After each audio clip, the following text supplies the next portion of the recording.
Creo que la clave del crecimiento que estamos viviendo está en poder contar con un equipo de profesionales en crecimiento constante que consiguen con su trabajo ganarse la confianza de más personas cada día. Hay una frase que repite nuestro presidente en las reuniones del personal, y es que Caja 7 será lo que queramos que sea, y esto es algo tremendamente motivante. Existen unos valores que son comunes en todas las personas que formamos parte de Caja 7 y que son imprescindibles en nuestro equipo. Partiendo de este punto, las oportunidades de crecimiento son muchísimas y están a disposición de aquellos que están preparados para afrontar el reto. La entidad está en constante crecimiento y esto nos ofrece oportunidades de especialización y promoción a nivel interno, que junto a la estabilidad que he encontrado trabajando aquí, la convierten para mí en una empresa para toda la vida.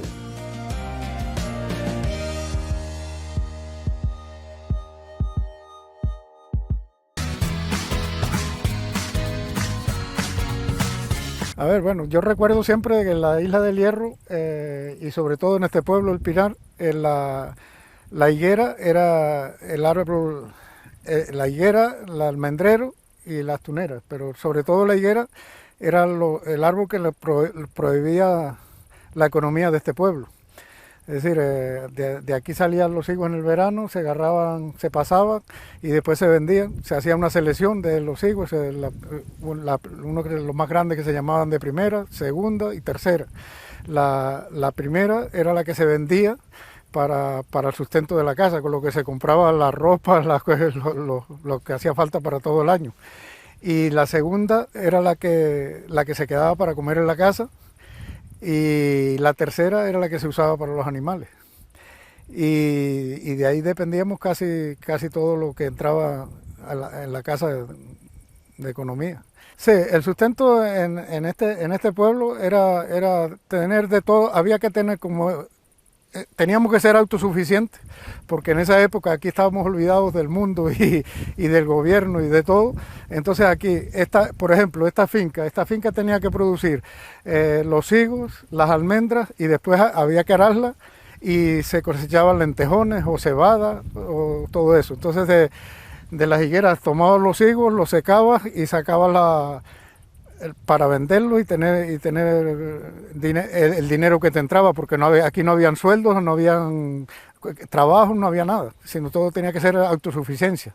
Y con el grano que agarrabas, por ejemplo, si lo sembrabas de cebada o de trigo, de esto, pues sacabas el grano, lo molías, hacías el gofio, que era la harina con la que se alimentaba durante todo el año, y lo que era la paja y toda esa cuestión para los animales. Los higos siempre empiezan por dependiendo también los niveles del terreno, porque el higo que está más cerca de la costa, más cerca del nivel del mar, madura antes que el que está cerca de la cumbre. Entonces, por ejemplo, abajo, en el nivel del mar puede empezar un mes antes, que el mes de julio o agosto, ya puede empezar por las costas. Mientras que aquí va escalonado julio, agosto, septiembre, y a lo mejor en octubre, septiembre, octubre va terminando por aquí y ya en los principios de la costa se está terminando. Porque todos los frutos, según esté del nivel del mar, madura más temprano o más tarde. Pues era toda la familia que estaba activo, que podía agarrar higos, desde el más pequeño, tuviera 5 o 6 años, hasta el más viejo que tuviera 70, 80, todo el que pudiera venía, se levantaba a las 4 o las 5 de la mañana y tenía que ir caminando con el burrito, y caminando a donde estuvieran las higueras y llegar lo más temprano posible para que no le pegara el sol y empezar a agarrar los higos. Una vez agarrarlos, poner los tendales en el suelo con la pinocha y tender los higos y regresar para la casa al mediodía o en la tarde, y eso era todos los días, un día para una parte que tuviera la higuera, otro día para la otra, porque no siempre las higueras estaban todas donde mismo, porque a lo mejor unas estaban en una parte más lejos, otras más cerca, otras por la cumbre, otras más a la costa, y entonces cada día se iba para un sitio a agarrarlos de un lado, del otro, de aquello, y todo el verano pues estaba todo el mundo en eso. Normalmente haciendo calor normal pues eran 6, 7, 8 días, y a los 8 días entonces se recogían, se llevaban para la casa, se hacía un montón y entonces ahí se hacía la selección. Se escogía la primera, la segunda y la tercera. Y ahí entonces la primera venían la gente de otros pueblos que no tenían higos. Incluso a veces se cambiaban, por ejemplo, entre los de otro pueblo que traían papas, por ejemplo del norte, papas y calabazas y cuestiones de esas que aquí no habían, y aquí le daban higos en pago de lo que traían de allá. Los de frontera traían castañas y de aquí le daban higos. Y entonces se hacía lo que se llamaba el trueque. Se usaba poco también el cambio. Y después venía la gente que era los higos que exportaban para afuera, para Tenerife y para esos lados, que ya esos sí venían y los pagaban las tiendas, los iban comprando y ellos se los iban almacenando, después venían y se los llevaban, que eso sí eran en dinero. No, eso era completamente natural y ecológico. Y es decir, se usaban las barricas que se conseguían en ese momento, a lo mejor las barricas que venían con cerámica de afuera o que venían con algún producto, porque antes venía todo mucho en toneles, y se agarraba la hoja de la higuera y se ponía una camada de hoja y después se ponían los higos encima. Y entonces se ponía algo limpio, una sábana o algo, la broma, y se metían más bien los muchachos dentro y los acalcaban, los presionaban, bien presionados, hasta que estuvieran pero bien prensados. Una vez que ya estuvieran bien prensados, que fueran una capa más o menos de 6-7 centímetros, entonces se le venía a poner otra camada de hoja para que separara esa capa de la siguiente, se le ponía otra vez los higos y se volvían a calcar bien presionados, y se le volvía a poner la otra capa de hoja y se volvían a presionar bien presionados. Claro, entiendo que lo presionado era para que la traza que cría el higo no pudiera caminar porque estaba todo bien presionado.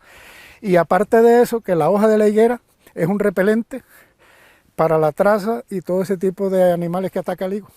La propia hoja no es solo por ponerla porque se pare, porque yo pensaba incluso que era por cuestiones de que no había papel o eso, no, es que la hoja de la higuera es el propio repelente para que no entre la traza. Y ahí se conservaban perfectamente. Entonces, y por eso se hacía por capas, porque cuando se iban a consumir, entonces rompías la primera capa, que duraba a lo mejor para el consumo de la casa 8 o 15 días, depende de lo que comiera la familia. Esa capa se aflojaba y podía agarrar contaminación, esto o lo otro. Pero la siguiente no, porque seguía sellada y seguía con la hoja encima. Entonces, cuando se acababa la capa de arriba, es que se podía romper la siguiente. Y así el higo se conservaba todo el año hasta que llegaba la siguiente cosecha sin ningún problema, sin echarle ningún químico, nada.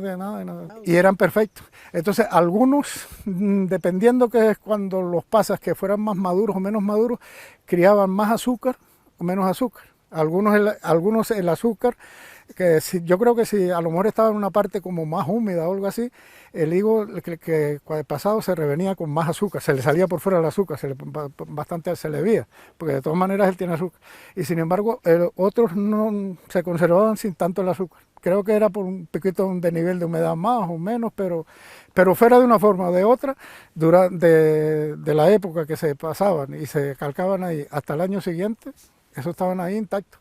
Y podían pasar 1 año y hasta 2 años que no. Ese cambio fue un poco ya porque como va cambiando todo. Pues, es decir, antes todo pues eran procesos manuales, procesos que no había mecanización, no había nada, no había tal, y era el proceso. A medida que todo va evolucionando, pues sacaron los tendales. Los tendales todavía se comenta y mucha gente que todavía los quiere seguir pasando en la basa porque dice que es el sabor auténtico del higo, el calor, la broma, que no tiene ninguna contaminación, que no tiene nada, y otros no están de acuerdo porque, claro, la basa era, por ejemplo, que yo los tendía aquí mismo, yo hacía el esplanada de basa, tendía los higos y los higos quedaban ahí a la intemperie del sol, del polvo, de la lluvia, de lo que viniera. Pero claro, también pienso que en esa época todo estaba más, el aire y todo estaba más ecológico, más sano y hasta las mismas moscas. Pero hoy en día ya también es cuestión, pues, por más limpios, menos contaminación, porque ya se meten dentro de los secaderos, pues el secadero está cerrado, hermético, limpio. Ya la idea fue que en viendo los secaderos que sacaron cuando el ayuntamiento o el cabildo, que fue el que sacó los primeros, que inventaron hacer ya los secaderos, por eso, para ponerlos, resguardar de la lluvia, del polvo y de todo. Entonces, claro, yo agarré uno, pero por ejemplo, esta higuera, un secadero de esos lleva como 10 cestos de estos, 12, 10 cestos de estos, pero a lo mejor yo agarro 30 cestos. Entonces 30 cestos no me caben en el secadero. Entonces tendría ya que tener 2 o 3 secaderos. Es problemático por el sistema que están hechos, es muy débil también y se dañan mucho. Entonces hay que estarlos reparando, esto y lo otro. Entonces a mí no se me hacía suficiente.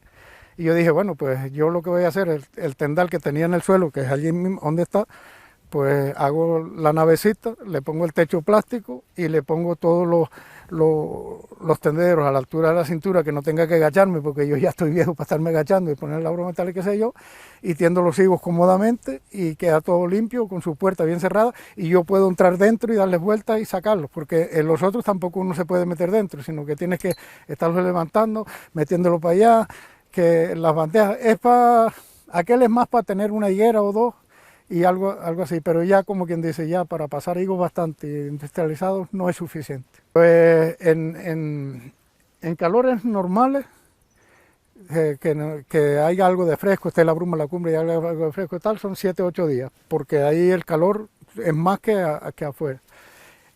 Pero ahora mismo, con estos calores de ahora, que están en 30, 40 grados afuera, pues adentro agarra mucho más, y en 3 días, 4 días se pasaron.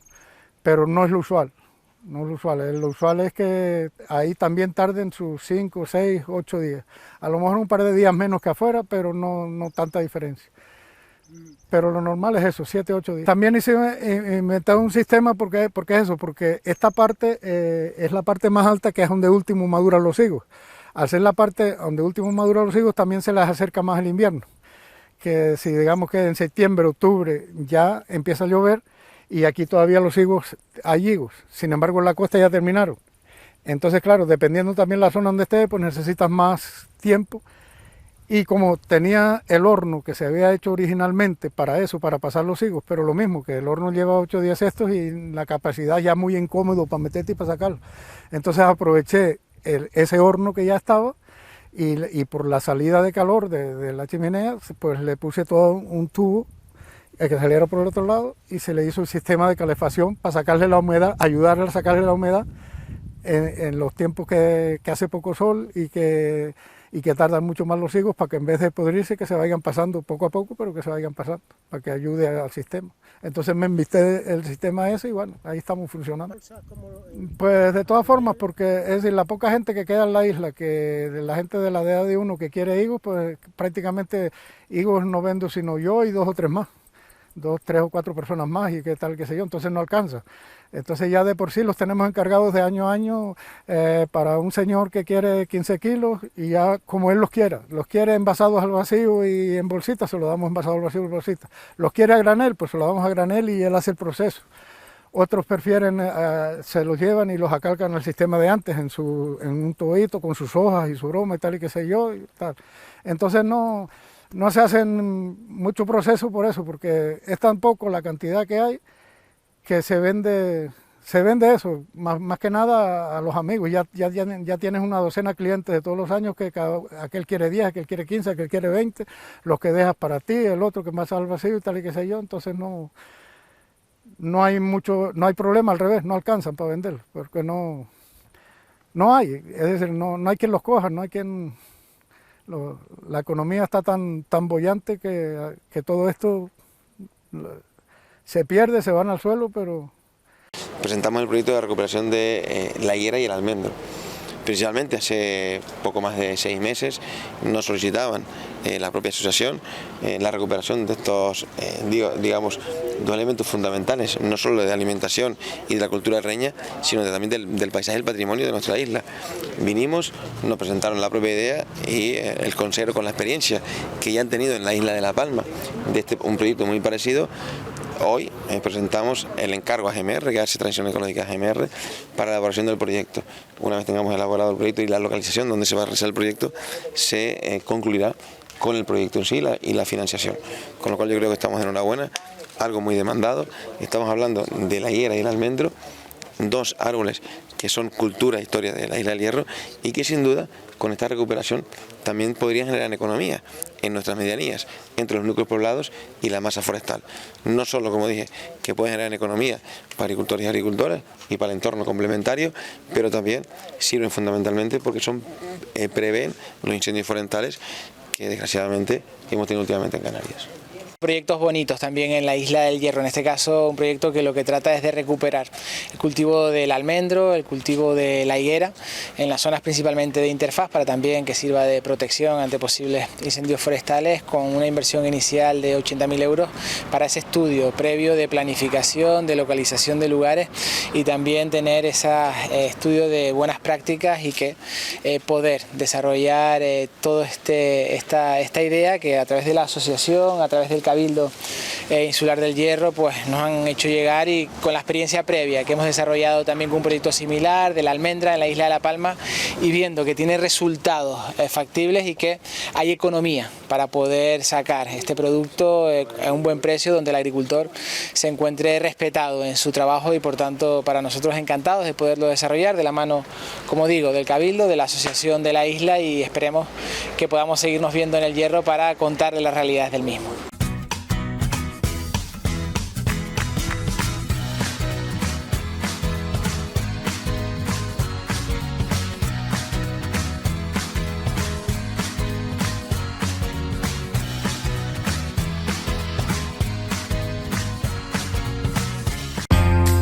Llega una de las fechas más especiales del año. Y desde Caja 7 queremos dedicar un momento a todos ustedes, usuarios y clientes que forman parte de nuestra comunidad digital. En 2024 hemos tenido el honor de atender a más de 50.000 clientes a través de nuestros canales digitales, teniendo más de 120.000 conversaciones que han hecho posible que estemos más cerca de ustedes. Y en WhatsApp hemos recibido más de 1.400.000 mensajes. Pero, ¿sabes quiénes son? Es hora de ponerles cara a los que están detrás de esas respuestas rápidas y amables.